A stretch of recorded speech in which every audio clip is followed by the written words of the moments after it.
So within this scenario, I would choose to not listen to the hiring manager, and I would choose to interpret all that the deaf consumer has signed.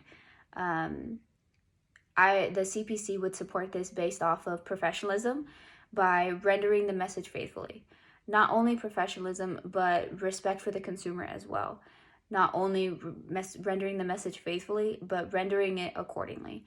The hiring manager had asked the deaf consumer about their work experience, and this is a lot of information that the deaf consumer has poured out to and was honest with them. So there shouldn't be anything that I should leave out, and just try to make sure that the message was rendered accordingly.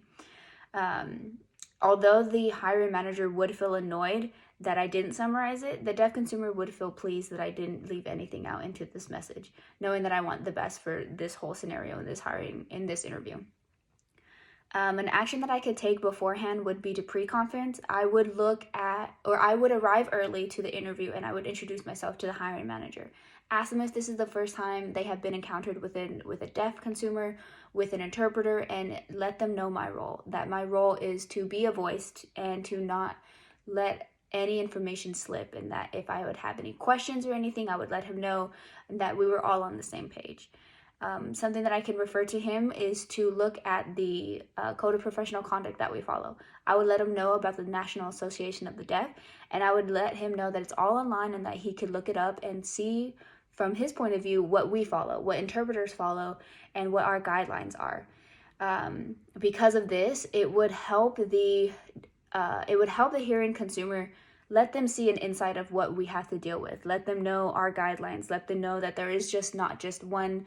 It's not just interpreting or translating. That these are steps that we need to follow. I would help the deaf consumer because they would feel not honored, but they would feel pleased. They would feel trusted by the hearing consumer and by allowing the hearing consumer to know more about them. The interpreters, they would benefit as well, knowing that within their agency that they have followed professionalism and by respect for the consumer.